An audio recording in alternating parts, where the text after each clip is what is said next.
Velha brega, você só fala isso porque tem inveja. Os meus pais têm dinheiro e você nunca vai ter. Essas foram as palavras que a minha nora gritou, bem alto, no meio da minha festa de aposentadoria.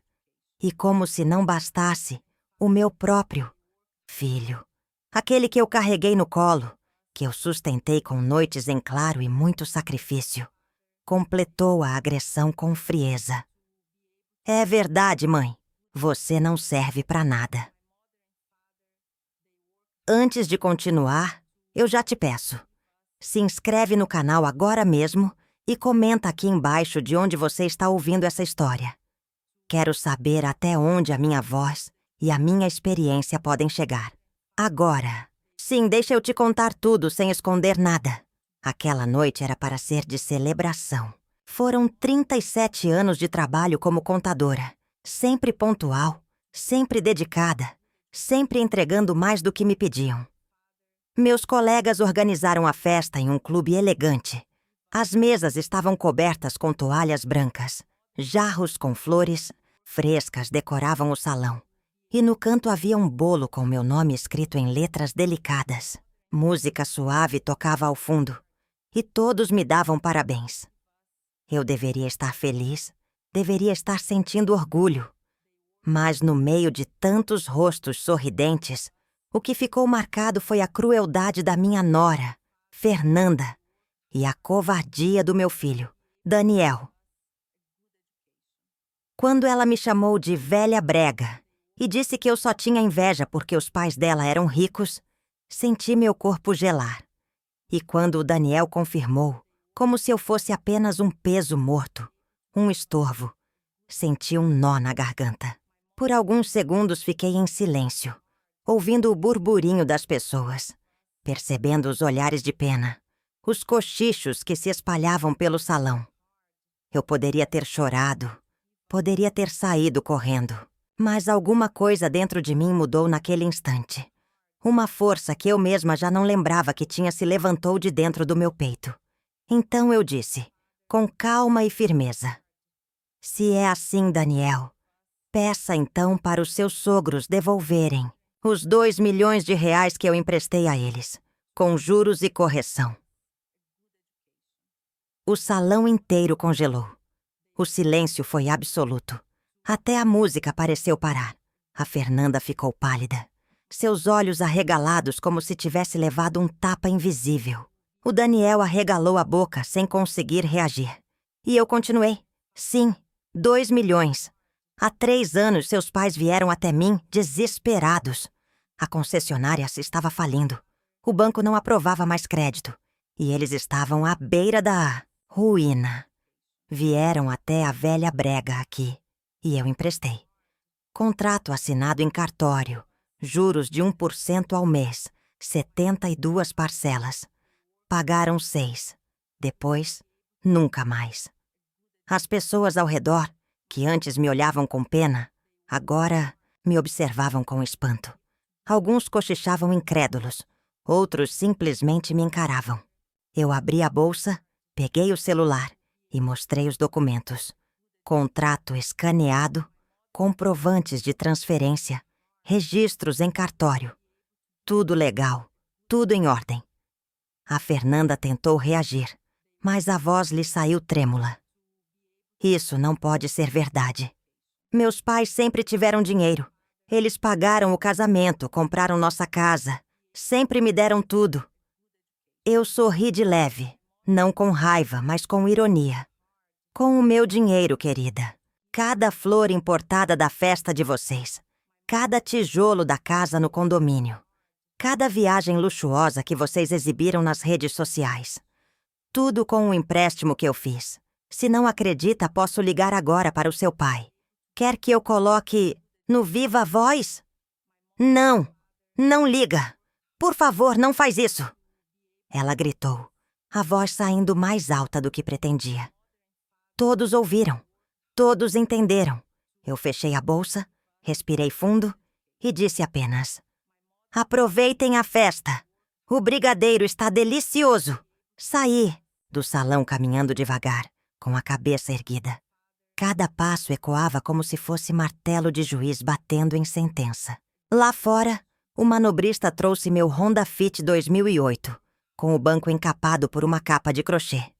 Entrei, liguei o rádio e deixei a música alta. Dirigi de volta para casa sorrindo sozinha. Pela primeira vez em muito tempo, não me senti derrotada. Me senti livre. Naquela noite não consegui dormir. Fiquei sentada na cozinha, olhando para a xícara de café frio, pensando em tudo o que tinha escondido por anos. Sempre vivi simples.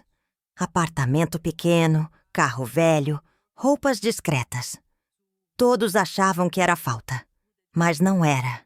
Era escolha. Eu nunca fui pobre. Eu sempre tive dinheiro, muito mais do que qualquer um imaginava.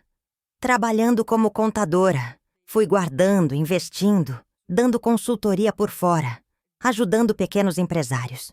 Cobrei pouco, entreguei muito. Ganhei confiança, fiz contatos, construí uma rede sólida, comprei imóveis, apliquei em ações, diversifiquei investimentos. Sempre discreta, sempre em silêncio, porque eu sabia. Quando as pessoas descobrem que você tem dinheiro, deixam de te ver como pessoa e passam a te ver como carteira. Mas meu erro foi esconder até demais. Escondi tanto que até meu próprio filho acreditou que eu era frágil, pobre, insignificante. Ele cresceu achando que tudo que tinha conquistado era fruto apenas do esforço dele. E eu deixei. Talvez por medo de estragá-lo. Talvez por não querer que ele vivesse cercado de interesseiros. Na manhã seguinte à festa, eu decidi que nunca mais seria tratada como lixo. Nunca mais ficaria calada. Peguei o telefone e liguei para a Patrícia, minha advogada. Patrícia, quero que você proteste a dívida dos pais da Fernanda hoje mesmo. Entra com execução, pede bloqueio de contas, penhora de bens. E mais, marca uma avaliação psicológica para mim. Quero laudo provando minha plena capacidade. Já sei que eles vão tentar me interditar para dizer que eu não sei o que faço. Com meu dinheiro. Do outro lado da linha, ouvi a voz firme dela. Pode deixar, Lúcia. Vou cuidar de cada detalhe. Depois liguei para o Marcos, meu assessor financeiro. Marcos, preciso de um relatório completo da vida financeira do Daniel. Quero cada detalhe. Dívidas, clientes, empréstimos, garantias. E avisa aos 3 maiores clientes dele que vou reassumir os contratos pessoalmente, sem justificativa. Só diz que é decisão minha. Ele hesitou. Mas, Lúcia, isso representa 60% da receita da empresa dele. Se a senhora fizer isso, ele pode quebrar em 2 meses. Eu sorri, olhando para o café frio na mesa. Então ele vai aprender a viver sem muleta. Já passou da hora. Desliguei. Pela primeira vez em muitos anos, senti paz. Eu estava apenas começando. No mesmo dia, mandei mensagem para a mãe da Fernanda. Almoço hoje. Preciso falar com você. É sério. Ela respondeu rápido com um claro, que cheirava a pressa de quem tenta apagar incêndio com copo d'água. Escolhi um lugar, neutro, longe de fofoqueiro conhecido. Cheguei um pouco antes, pedi um copo d'água e deixei a pasta aberta na mesa, como quem deixa a verdade respirando. Quando a Margarida entrou, veio com o mesmo figurino de sempre. Discreta, pérola na orelha. Aquele sorriso educado que esconde cálculo. Não dei espaço para etiqueta. Está tudo aqui, falei, empurrando a pasta. Contrato com firma reconhecida, cronograma das parcelas, recibos das 6 que vocês pagaram e as que sumiram no limbo. Transferências da empresa para cartão, de luxo, mensalidade de clube. Presentes que viraram foto em rede social. E aqui, puxei outra folha, o protocolo no fórum perguntando como contestar testamento, levantar dúvidas sobre capacidade, iniciar curatela. Vocês se prepararam para dizer que eu não sei o que faço com o meu dinheiro. Eu sei, E sei muito bem.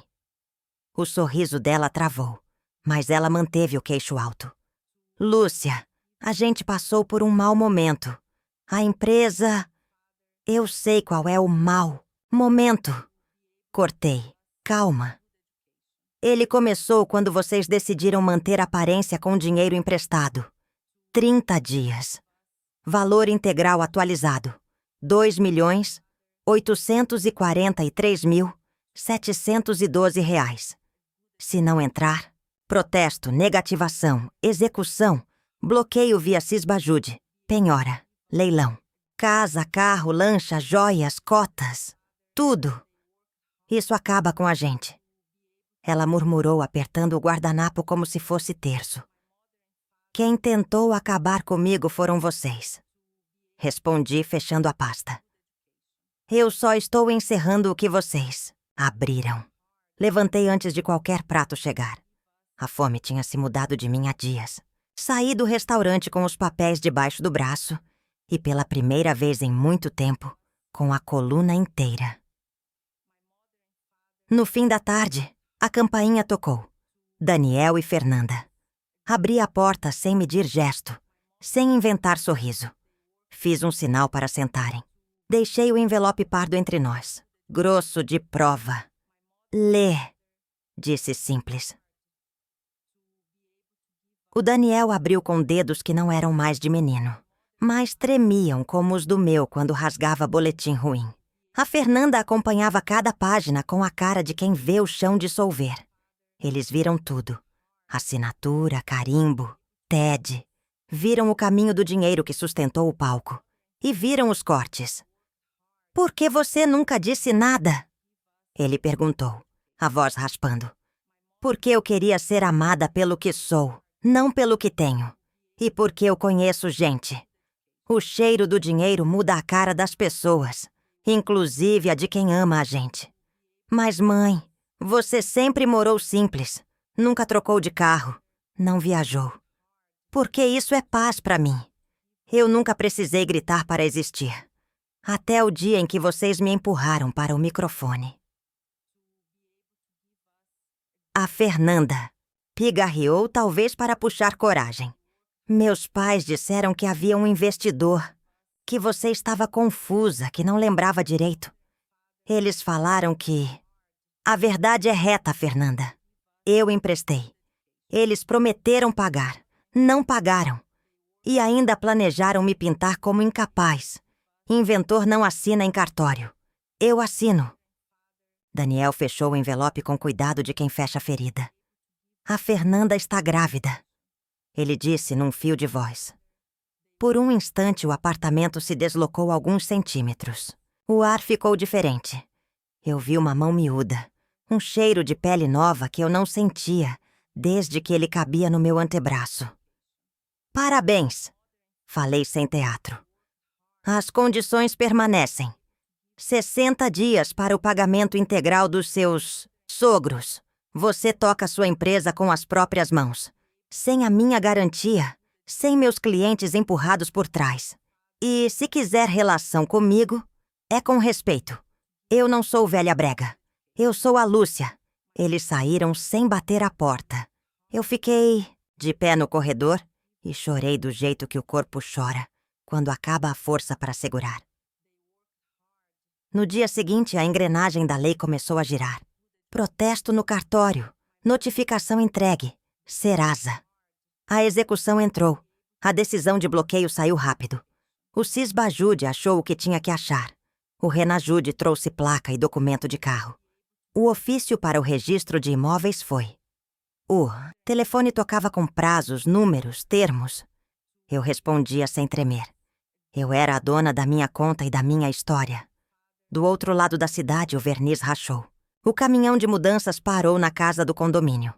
A lancha que posava em fim de semana virou lote em edital. O tapete fofo da sala recebeu passos apressados, carregando caixas com pressa. Eu não vibrei. Não era festa. Era fatura. A cidade, cochicha. O sempre tiveram dinheiro virou. Dizem que devem até a alma. E, curiosamente, Onde antes me cumprimentavam com pena, agora me olhavam com reserva. É que gente que cobra não é agradável de ver de perto. Aprendi outra lição. Quando você para de ser boazinha, muita gente te chama de má. Eu não comprei esse rótulo. Eu sou justa. Comigo primeiro. Pela primeira vez. Enquanto a poeira deles não assentava, eu arrumei a minha mesa. Liguei para uma colega antiga, a Clara. Quer trabalhar comigo?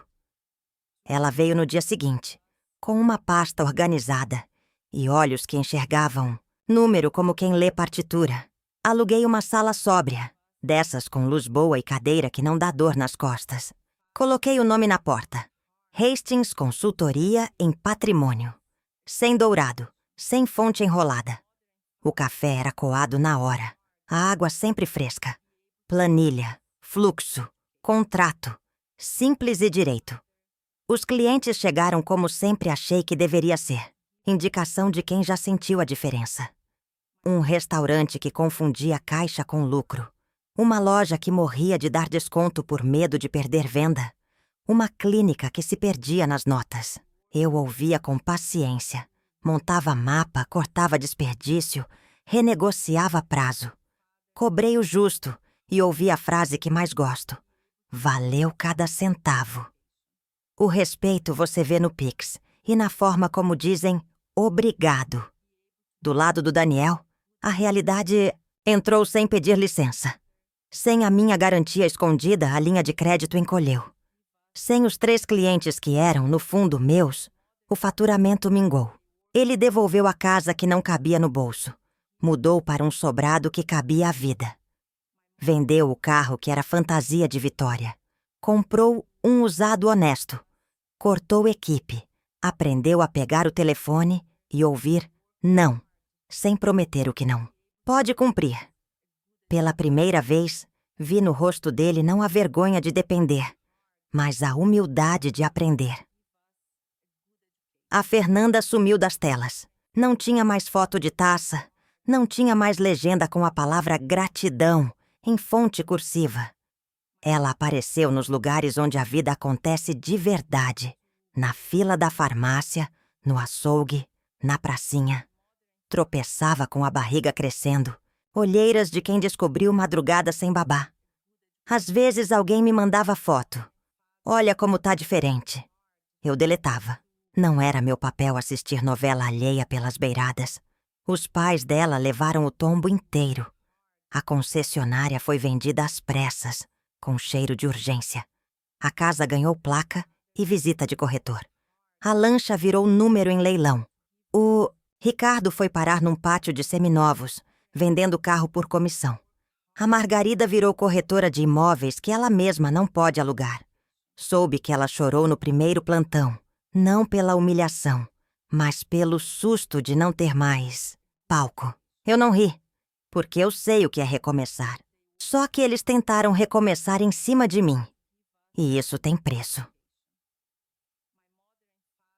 Entre ofício e despacho, a notícia que me cutucava o peito crescia. A Emma estava a caminho. Eu não comprava nada. Não me atrevia para escolher sapatinho. Não deixava que a mão adiantasse carinho. Me proibida de sonhar, para não cair no erro antigo de dar sem limite. Mas a alma tem vontade própria. No mercado, a mão pousava numa manta. Na vitrine, o olho ficava preso num laço minúsculo.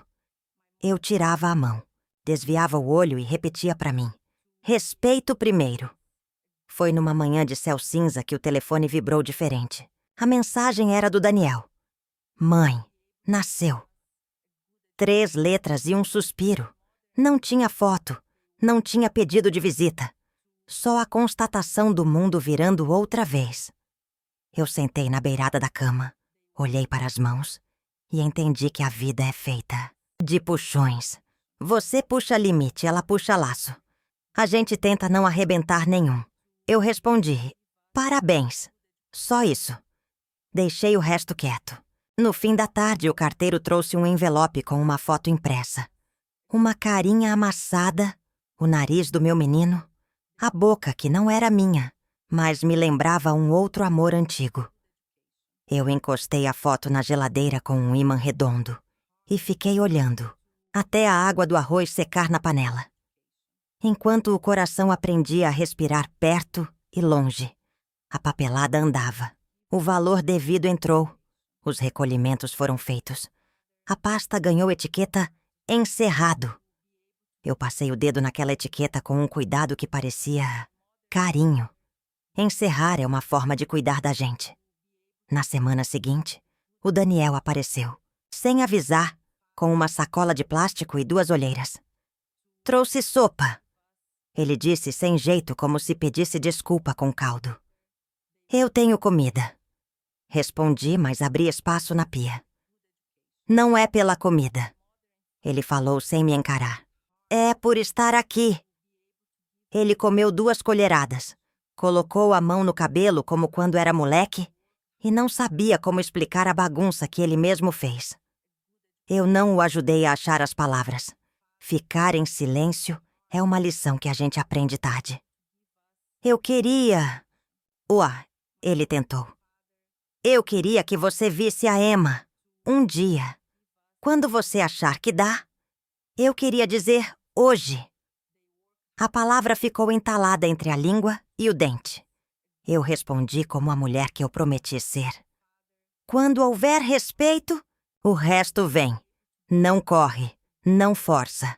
A porta não está trancada, mas não empurra. Ele assentiu como quem recebe um mapa e entende que vai ter que andar.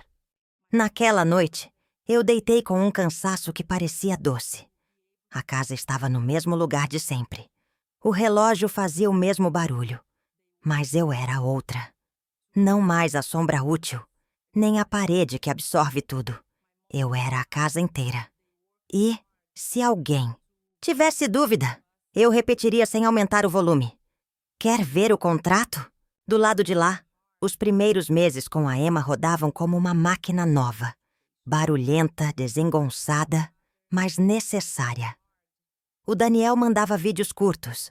Ela se espreguiçando, ela bocejando, ela dormindo com o punho fechado como quem guarda segredo. Eu via tudo no volume baixo, como quem não quer acordar um bicho que enfim repousa. Às vezes eu ria sozinha. Às vezes, o olho marejava sem permissão. Eu deixava passar. Não reclamava mais do que o coração inventava de sentir. E, então, um dia a campainha tocou.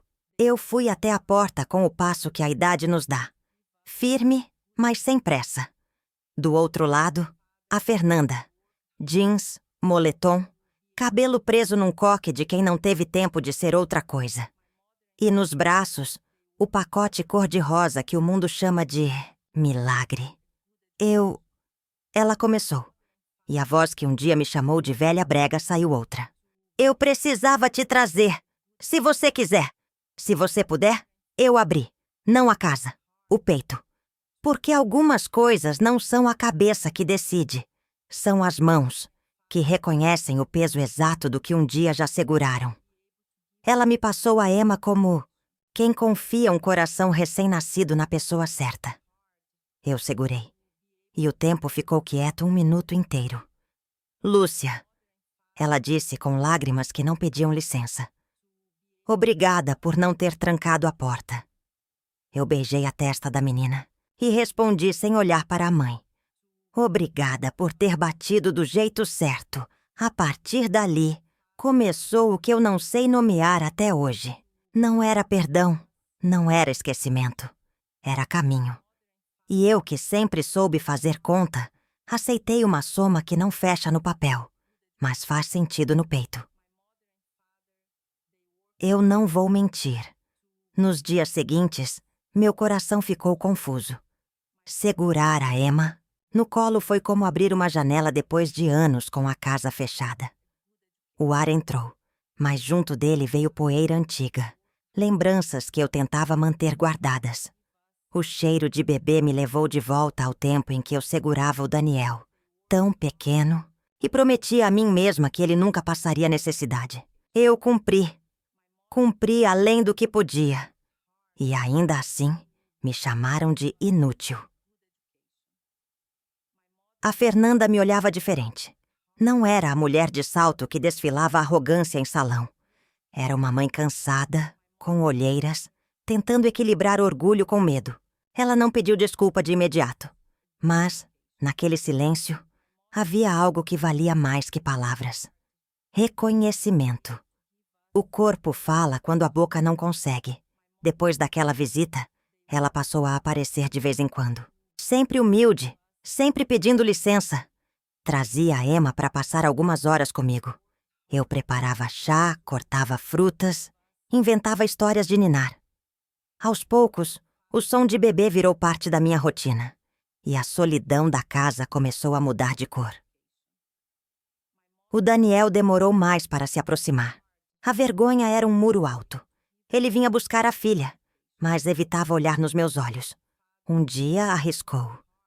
Mãe, eu não sei se um dia a senhora vai me perdoar. Eu o interrompi.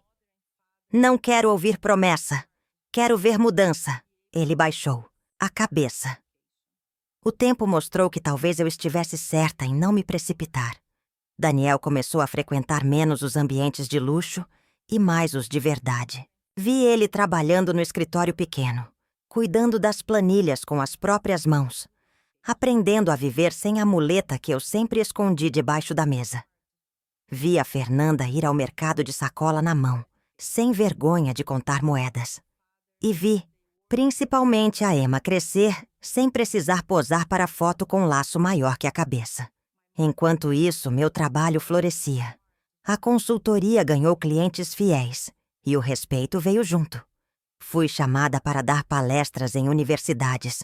Convidei outras mulheres para trabalhar comigo. E senti na pele algo que nunca imaginei.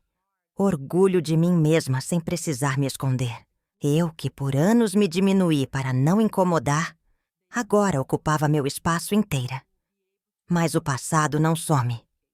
Em alguns encontros de família, ainda havia olhares atravessados, comentários sussurrados. Sempre tinha alguém que arriscava. Dizem que a Lúcia ficou rica de repente. Será que não inventou essa história? Deve ter dado sorte. E quando essas línguas apressadas tentavam me vestir com roupas que não eram minhas, eu não me gastava mais. Eu sorria, levantava a sobrancelha e perguntava serena: quer ver o contrato? O silêncio que vinha depois era a música mais doce que eu podia ouvir. Um dia, o Daniel finalmente criou coragem. Sentou à minha frente, as mãos trêmulas, e disse: Mãe, eu errei feio. Eu deixei a Fernanda me envenenar. Eu deixei de confiar na senhora. E quando mais precisei, percebi que a senhora nunca deixou de ser forte. Eu não sei como reparar. Eu respirei fundo. Olhei para ele e para a filha dele brincando no tapete. E respondi: não é reparação que eu quero. É respeito. Sempre. Só isso. Ele chorou. Eu não chorei. As minhas lágrimas eu já tinha derramado sozinha, em silêncio, por anos. Mas naquele instante, senti que talvez o elo pudesse ser costurado, mesmo que a cicatriz permanecesse. Os meses passaram. A Emma cresceu, começou a falar, a correr pela minha sala. Chamava vovó, com uma vozinha que derretia qualquer dureza que eu ainda guardava. Eu percebi que a vida, apesar de tantas perdas, ainda sabia oferecer presente. E, hoje, se você me perguntar quem eu sou, eu respondo sem medo. Sou a mulher que sobreviveu, que foi subestimada, que foi chamada de inútil, mas que mostrou o valor que sempre teve. Não precisei de joias, não precisei de mansão, não precisei de aplausos. Precisei apenas da minha verdade. E se alguém duvida, se alguém tenta me reduzir de novo, eu já tenho a resposta pronta. Com um sorriso calmo, seguro, o olhar e digo: quer ver o contrato?